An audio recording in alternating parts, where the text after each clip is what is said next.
جميع خصاله صلوا عليه وآله اللهم صل على محمد وعلى آل محمد كما صليت على إبراهيم وعلى آل إبراهيم إنك حميد مجيد اللهم بارك على محمد وعلى آل محمد كما باركت على إبراهيم وعلى آل إبراهيم إنك حميد مجيد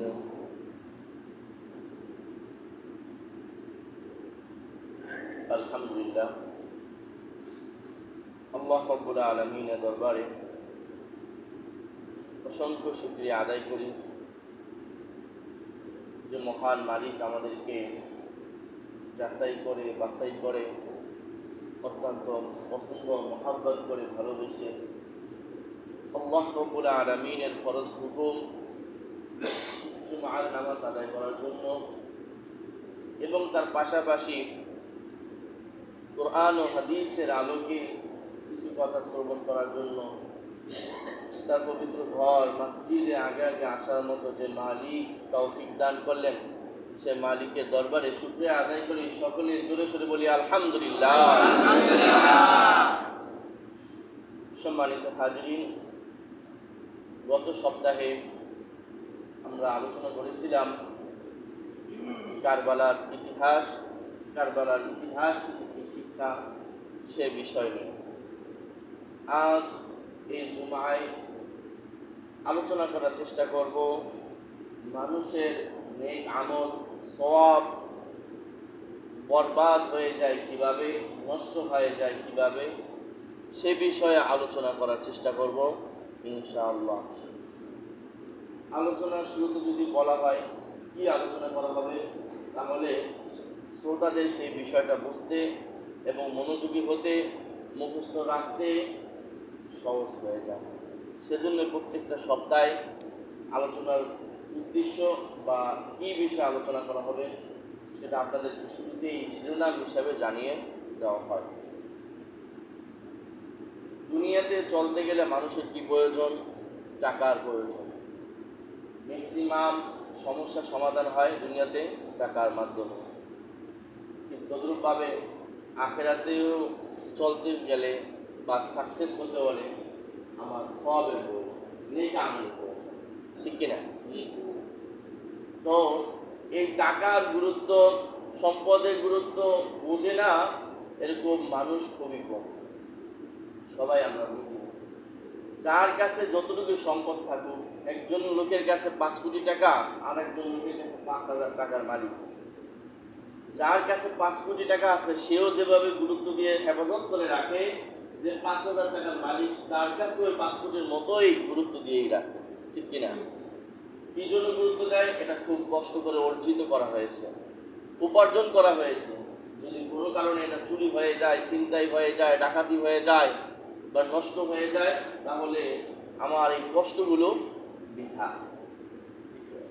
ঠিক তদ্রূপভাবে আমি আপনি সওয়াবও কামাই। সেটা কিভাবে? কখনো নামাজের মাধ্যমে, কখনো রোজার মাধ্যমে, কখনো হজের মাধ্যমে, কখনো জিকিরের মাধ্যমে। এই আমলগুলো করার পরে যদি আমি জানতে পারি মৃত্যুর পরে যে আমার সমস্ত আমল কি হয়ে গেছে, বরবাদ, আমার যে আমলের অ্যাকাউন্ট, সওয়াবের যে অ্যাকাউন্ট, ওই অ্যাকাউন্ট শূন্য। অথচ আমি নামাজ পড়েছি, রোজা রেখেছি, হজ করেছি, কিন্তু আমল নামা শূন্য। তখন হতাশা হওয়া ছাড়া কিছুই থাকবে, আফসোস করা ছাড়া কিছুই থাকবে না। মাওলানা জুলফিকার আহমদ নকশবন্দি দামাত বরকাতুহুম, তিনি তার কিতাবে লেখেন, এক আল্লাহর ওলি, এক ব্যক্তি দোকানে গেছে টাকা নিয়ে কিছু জিনিস ক্রয় করার জন্য। তো যখন টাকাটা দিয়েছে, দোকানদার বলতেছে, ভাই মেহেরবানি করে টাকাটা আপনি ফেরত নেন, অন্য টাকা দেন। কারণ কি? এই টাকা দেখে আমি যা বুঝতে পারলাম, আপনার টাকাটা আসল নয়, এটা নকল টাকা। কি টাকা? নকল। এই কথাটা দোকানদার বলতে দেরি, আর ওই ক্রেতা তার চক্ষু দিয়ে পানি বের করতে দেরি হয় না। দোকানদার হতভম্ব, ভাই সামান্য কিছু টাকার জন্য আপনি কান্নাকাটি করতেছেন। তখন ওই ক্রেতা বলতেছে, ভাই আমি টাকার জন্য কান্না করছি না। তাহলে আপনি কিসের জন্য কান্না করতেছেন? আজকে সামান্য একটা টাকা একটু ভেজাল, অত দেখতে একই রকম টাকার মতো ভেজাল ঘটনার সামান্য একটা পণ্য আপনি আমাকে দিচ্ছেন না। কিয়ামতের মাঠেও যদি যে দেখি আমার আমলগুলো, আল্লাহ বলে যে আমার হুকুম মতো করিস নাই, নবীজির তরিকা মতো করিস, এগুলো ভেজাল আমল, যা এই আমল চলবে না, তখন আমার অবস্থা কি হবে? সেই কথা ভেবেই আমি কান্না করতেছি। মেরে ভাইও, ও আমার বন্ধুরা, ও আমার ভাইরা, তো সেজন্য নেক আমলের গুরুত্ব কম না বেশি? আর সেটা যদি নষ্ট হয়ে যায়, কষ্টটা কম না বেশি? কষ্ট যদি আমরা পাই, কষ্ট পাই না, সেটার দিকে আমরা অনেকে জানিও না যে কোনভাবে আমার এই দামি সম্পদ নেক আমল নষ্ট হচ্ছে। আমার আপনার মুসলমান ভাইরা সেটা জানেও না, জানলেই না সে সেটাকে হেফাজত করতে পারবে যে না আমি এই কাজগুলো করবো না, করলে কি হবে? আমার আমলগুলো নষ্ট হয়ে যাবে। আমি তো জানি না, কিন্তু অপর পেটে যদি যাই, আমার ধান আমি কিছুদিন আগে জমি থেকে উঠিয়েছি, সেটা কিভাবে নষ্ট হবে সেটা আমরা জানি। আমি একটা নতুন নৌকা বানাইছি, সেটা কোনভাবে ব্যবহার না করলে নষ্ট হবে সেটা আমি জানি। আমি একটা অ্যান্ড্রয়েড সেট কিনেছি 15,000 টাকা দিয়ে, এটা কোনভাবে ইউজ করলে নষ্ট হয়ে যাবে তাড়াতাড়ি সেটা আমি ঠিকই জানি। আমার জামা কোনভাবে ঢিলা পড়বে আমি সেটা ভালোভাবে আমি জানি। আমার দুনিয়াবি প্রতিটা জিনিস কিভাবে নষ্ট হয় সেটা সম্পূর্ণ আমি জানি, খোঁজখবর রাখি এবং ভালো রাখার চেষ্টা করি। কিন্তু আফসোস যে আমলের মাধ্যমে পরকালে আমার জান্নাত জাহান্নাম নির্ধারিত বা এটার উপর নির্ভর করে, সে আমল করছি ঠিকই, কিন্তু নষ্ট হচ্ছে কিনা সেটা জানার চেষ্টা করতেছি না, বাঁচারও কোনো খেয়াল আমার নাই। জানার দরকার আছে? জানলেই তো তখন মানা। অন্ধকার রাত্রে আমি বের হব, লাইট আমি জানি সরকারি লাইট দিয়েছে, এরপরও যারা বুদ্ধিমান সাথে কম বেশি লাইট রাখবে। হতে পারে ঝড়ের কারণে সে লাইটের চার্জ কম হয়েছে, বন্ধ হয়ে যেতে পারে, তখন টর্চ লাইট লাগবে। ঠিক জ্ঞান এমন একটা জিনিস আপনি জানেন, তারপরেও আপনার সাথে জানা থাকা দরকার কোন সময় লেগে যায় আপনি তা জানবেন। বুঝাতে পেরেছি? তো মুহাদ্দিসিন কিরাম, অভিজ্ঞ ওলামায়ে কিরাম কিতাব থেকে, কোরআন থেকে, হাদিস থেকে বের করেছেন 10টি কারণে মানুষের নেক আমল বরবাদ হয়ে যায়, নষ্ট হয়ে যায়।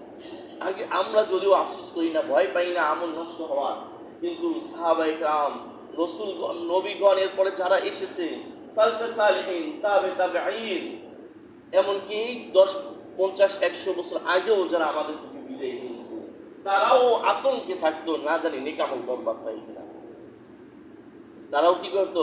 আতঙ্কে থাকতো। আমরা সকলে জানি খাজা কুতুবউদ্দিন কাকি রহমাতুল্লাহ আলাইহি, তিনার মৃত্যুর সময় এসেছে, বুঝতে পেরেছেন যে কিছু সময় পর দুনিয়া থেকে বিদায় নিয়ে চলে যাবেন।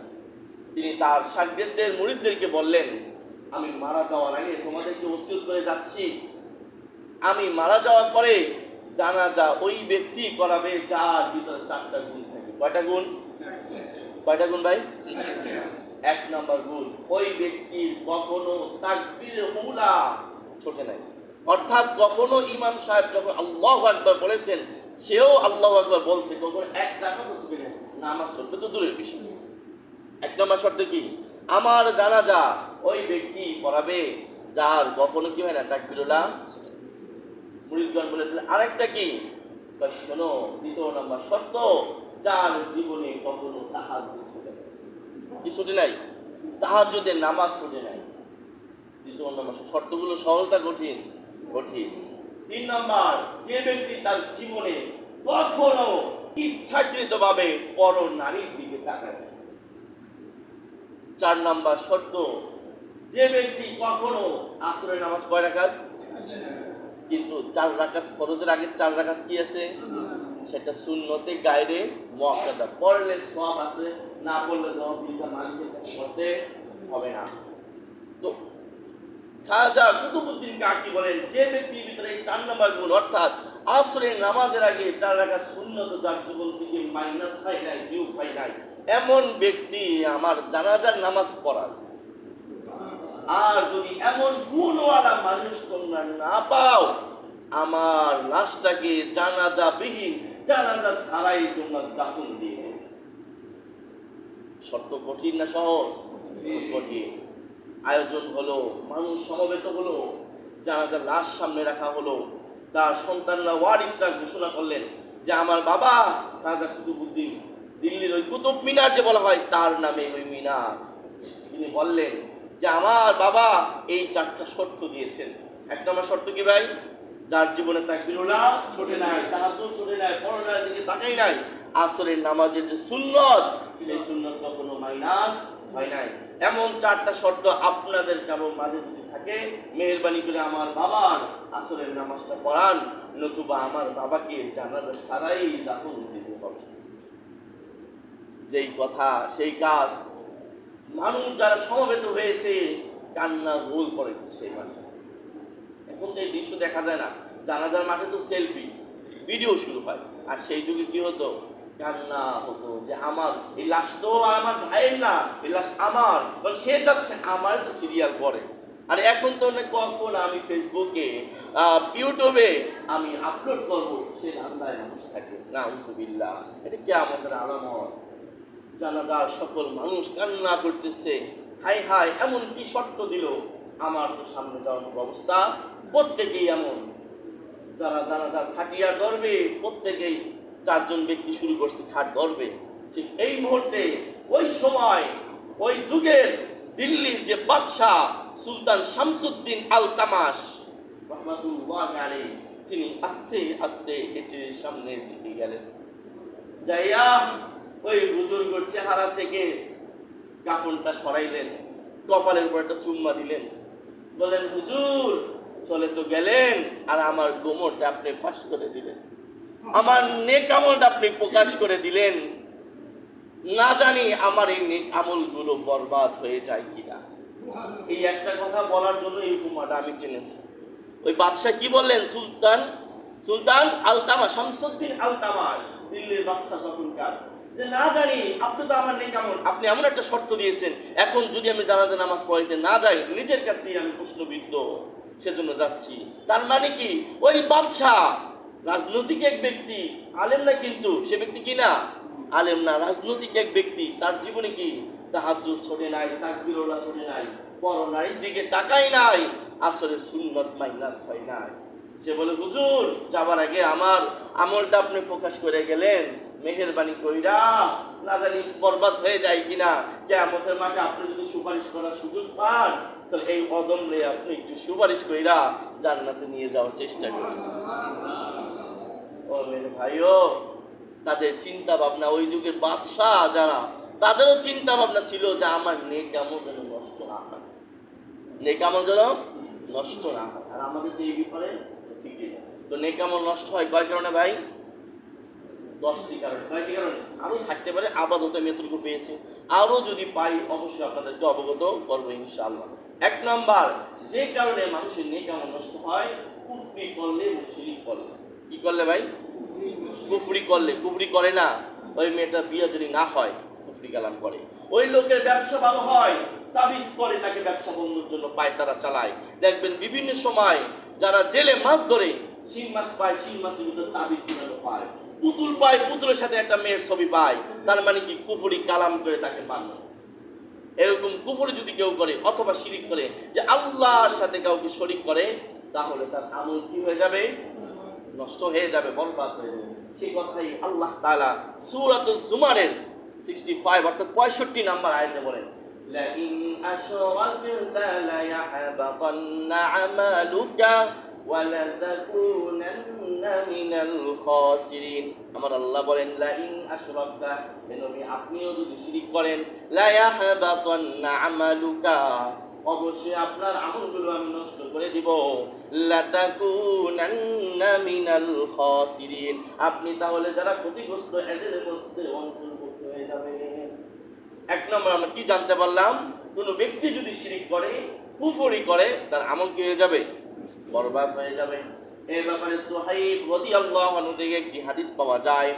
সুহাইব রাদিয়াল্লাহু আনহু নবীজি থেকে বর্ণনা করেন, নবীজি বলেন, আগেকার জমানায় এক বাদশা, সে ছিল নিজেকে খোদা দাবি করত, নিজেকে খোদা মনে করত। সে মৃত্যুর আগে তার কাছে একটা জাদুকর ছিল, বৃদ্ধ জাদুকর। এই কথাটা আল্লাহ তাআলা সূরাতুল বুরুজে এনেছেন। সেটা কি? কুতিলা আসহাবুল উখদুদ, কোরআনে আছে উখদুদ বাসীদের ঘটনা হিসাবে। ওই বাদশা দেখলেন তার জাদুকর বৃদ্ধ হয়ে গেছে, যে কোনো সময় মালাকুল মাউত তার কাছে আসবে। কোন বাদশা? যে বাদশা কি করতো? নিজেকে খোদা দাবি করতো। কে বলেছেন? নবীজি। কে দাবি করেছেন? হযরত সুহাইব রাদিয়াল্লাহু আনহু। নবীজি বলেন, ওই বাদশা, ওই জাদুকর কে ভাবলো যত মারা যাবে, আরেকজন জাদুকর আমার দরকার এই রাজত্ব টিকে থাকার জন্য। ওই জাদুকরকে জিজ্ঞাসা করলো, তুমি একটা যুবক ছেলে বাছাই করো। ওই জাদুকর একটা যুবক ছেলেকে বাছাই করলো। ওই যুবক ছেলে ওই জাদুকরের কাছে এসে প্রতিদিন জাদু শেখে। প্রতিদিন জাদু শেখার সময় প্রতিমধ্যে একজন আলেমের সাথে, ওই যুগের আলেমের সাথে সাক্ষাৎ হয়। তার সাথেও সাক্ষাৎ করে। সেও ওই যুগের মুসলমান ছিল, ওই ধর্মের ইসলাম, মানে অত মুসলিম ধর্মের ছিল। তো তার কাছ থেকেও কোরআনের না, মানে ওই ইসলামের জ্ঞান, মানে আল্লাহর যেটা হক দল, সেটা জ্ঞান ওই যুবক শিখত। আবার ওই জাদুবিদ্যাও শিখত। ওই যুবক দ্বিধাগ্রস্ত, সন্দিহান হয়ে বললেন যে আসলে কোন ধর্ম সঠিক, ওই জাদুকরের ধর্মই সঠিক নাকি এই আলেমের ধর্মই সঠিক? সে চিন্তায় পড়ে গেল। হঠাৎ রাস্তার ভিতরে দেখে বড় একটা প্রাণী, যে প্রাণীর কারণে মানুষ যাতায়াত করতে পারতেছে না, অবরোধ করে রেখেছে। ওই যুবক বলতেছে, আজকেই পরীক্ষার করার সময় সে একটা পাথরের টুকরা নিল, আর মনে মনে মুখে মুখে বলল, আল্লাহ, যদি এই আলেম সত্যবাদী হয়ে থাকে আর ওই গণক জাদুকর যদি মিথ্যা হয়ে থাকে, তাহলে এই প্রাণীটাকে আপনি আমার এই পাথরের মাধ্যমে সমাধান করে দিন। যেই কথা সেই কাজ। ওই যুবক পাথর নিক্ষেপ করার সাথে সাথেই ওই পাথরের উসিলায় আল্লাহ ওই প্রাণীটাকে হত্যা করে ফেললেন। ওই যুবকের আর বুঝতে বাকি রইল না যে আসলেই এই আলেমের ধর্ম এগুলো সঠিক। যাই হোক, কিছুদিন পরে সবাই জানে এই যুবকের এই কারামত প্রকাশ পেয়ে গেছে। চোখে দেখে না, জন্মের পরে এমন ব্যক্তি আসে যার ফুক করে তার চোখ ভালো হয়ে যায়, কুষ্ঠরোগী আসে যার ফুক করে দেয় ভালো হয়ে যায় আল্লাহর নাম নিয়ে। বাদশার কাছে এই খবর চলে যায়, কি ব্যাপার? বাদশার এক মন্ত্রী, তারও চোখ অন্ধ ছিল, ওই ফুক দিয়ে ভালো হয়। মন্ত্রীকে বলে, কি ব্যাপার, তোর এই চোখ ভালো করলো কে? আমার আল্লাহ ভালো বানাই দিছে। তখন বলতেছে, আমি ছাড়া তোরা রব কেমনি আছে বুঝি না। না, আমারও রব যে আপনারও রব হইয়া আল্লাহ। ওই মন্ত্রীকে পিটাইলো, আয়নাঘরের মতো একটা কঠিন জায়গায় তাকে শাস্তি দিল। শাস্তি দেওয়ার পর বাধ্য হয়ে ওই মন্ত্রী বলল, এটা আমাকে ওই যুবক আমাকে শিক্ষা দিছে। ওই যুবককে ডাকা হলো। যুবকও বললো একই কথা, আমার আল্লাহ এটা সুস্থ করছে যার ফুকের মাধ্যমে। যুবককেও নির্যাতন করা হলো। যুবক কষ্ট সহ্য করতে না পেরে ওই আলেমের কথা বলে দিল, অথচ আলেম বলছে আমার কথা বলবা না। যাই হোক, আলেমকেও ডেকে আনা হলো। ওই আলেমকে মন্ত্রীকে একসাথে দাঁড় করে বলা হলো, এখনই এই ধর্মটা ছেড়ে দে আর আমাকে রব হিসাবে মেনে নে। আমাকে রব হিসাবে না, এটা মানা সম্ভব নয়। আমি মানি একমাত্র আল্লাহকে, যিনি আকাশ ও জমিনের মালিক। এই কথা বলতে দেরি, বাদশাহ করাত নিয়ে ওই মন্ত্রী ওই আলেমকে দ্বিখণ্ডিত দুইবার করে ফেলেন। নাউজুবিল্লাহ। তারা কি করলো? শিরিক করলো না। কিসের জন্য? এক আল্লাহকে মানে। জীবনের হুমকি এসেছে, তারপরও কি করে নাই? শিরিক করে নাই। কারণ তারা জানতো শিরিক করলে আমল কি হয়ে যাবে? বরবাদ হয়ে যাবে। ওই যুবককে টার্গেট করে বলল, দেখো এই দুজনকে কি করেছি, তোমাকেও করা হবে, এখনো সময় আছে, আমাকে খোদা হিসাবে মানো। ওই যুবক বলল, না, আমার মানা সম্ভব নয়। সৈন্যদের পাঠাই দিলেন, যাও পাহাড়ের উপর নিয়ে একে ফেলে দাও। পাহাড়ের উপরে নিয়ে যাওয়া হলো। ফেলে যখন যাওয়া হবে, আল্লাহর কাছে বলে, আল্লাহ যেমনি হোক এই সৈন্যদের হাত থেকে আমাকে রক্ষা করেন। ওই বাহিনী মারা গেল, যুবকের কিছু হলো না। ওই বাচ্চা আবার নদীতে তাকে পাঠায়, নৌকার ভিতরে তাকে ডুবাইয়ে মারার জন্য। যখন ডুবাই মারতে যাবে, তখন ওই যুবক একই কথা বলে, আল্লাহ, তাদের থেকে আপনি আমাকে বাঁচান। আল্লাহ তাদেরকে মাইরা ফেললেন, কিন্তু ওই যুবকের কোনো ক্ষতি হলো না। বাচ্চা অবাক, কি ব্যাপার, এত কিছু করি তাও মারতে পারি না কেন? ওই যুবক তখন নিজে নিজে বলে, আপনি যদি আমাকে মারতে চান, এলাকার শত শত মানুষকে আপনি খোঁজ দেন, খোঁজ খবর লাগান, সবাইকে আসতে বলেন, আর একটা খেজুর গাছ আনেন, ওই খেজুর গাছের সাথে আমাকে বাঁধেন, বাঁধার পরে তীর দিয়ে তীর নিক্ষেপ করবেন। আর তীর যখন নিক্ষেপ করবেন তখন বলবেন, ওই খোদার, তোর খোদার নামে আমি তীরটা মারলাম। সবাইকে আনা হলো, তীর যখন মারলো কার রবের নামে? ওই যুবকের আল্লাহর নামে তীরটা মারলো। সাথে সাথে ওই যুবক সেখানে শাহাদাত বরণ করলো। এরপরও কিন্তু সে শিরিক করে নাই। এলাকার মানুষ যখন এই দৃশ্য দেখলো, সাথে সাথে তারাও বলল, আমরা এই যুবক যারে রব মানি, আমরাও তারে রব মানি। ও বাদশাহ, তোমারে আর রব মানি না। বাদশাহ হাই হাই কি করলাম, কেচ্ছা বাই করতে যায় সাপ বাই হয়ে গেল। অবস্থা তো খুবই খারাপ। মন্ত্রীদেরকে সবাই বলে, আরো বড় বড় গর্ত করো। কুতিলা আসহাবুল উখদুদ আন্নারি যাতিল ওয়াকুদ, আরো বড় বড় গর্ত করো, এই গর্তের ভিতরে সবাইকে মেরে ফেলো, আগুনে জ্বালাও, যদি তারা আমাকে রব হিসাবে না মানে। কিন্তু কি হবে, আগুন জ্বালানো হলো, সবার এক কথা আমার রব আল্লাহ, সবাইকে মেরে ফেলা হলো।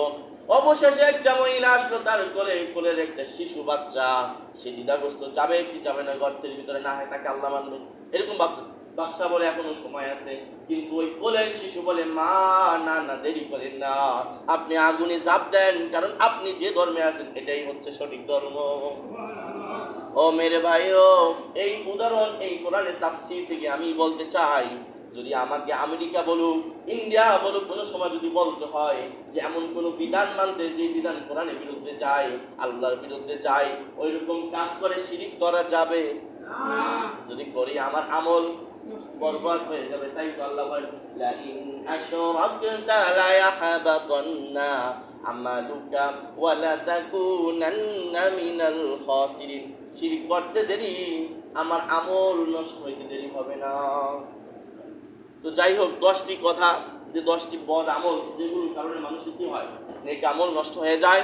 সবচেয়ে ভয়ঙ্কর যেটা, এটা তো শুধু নেক আমল নষ্ট হবে না, ঈমানও চলে যাবে। বাকি 9টা আগামী সপ্তাহে বলার চেষ্টা করব ইনশাআল্লাহ। তো প্রত্যেকে আমরা চেষ্টা করব আমার কথার মাধ্যমে যেন শিরিক না হয়। যা করেন কে করেন? আল্লাহ। সুস্থ করেন কে? নাকি ডাক্তার? বাঁচান কে? আল্লাহ নাকি গাড়ি ড্রাইভার? সন্দেহ আছে?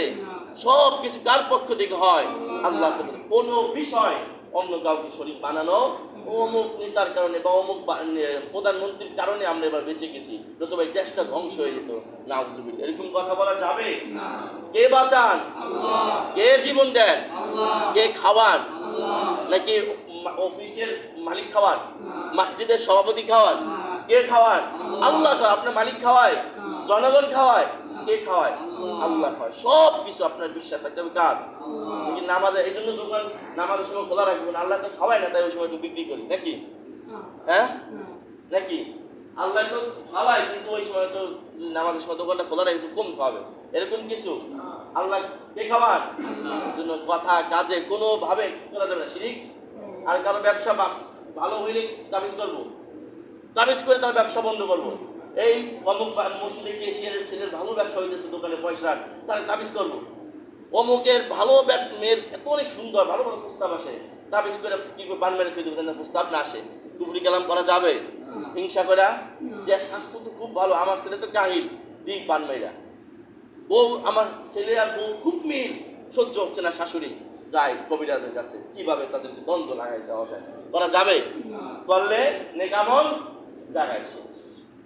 আল্লাহ রাব্বুল আলামিন আমাকে এবং আপনাদের সবাইকে যে আমলগুলো, যে বদ আমলগুলো করলে ঈমান নষ্ট হয়ে যায়, নেক আমল নষ্ট হয়ে যায়, সে সমস্ত খারাপ কাজ থেকে, বদ আমল থেকে আল্লাহ আমাকে এবং আপনাদের সবাইকে হেফাজত করুন। সকলে বলে আমিন। ওয়া আখিরু দাওয়ানা আলহামদুলিল্লাহি রাব্বিল আলামিন। যারা কবলা জমা করে আদায় করে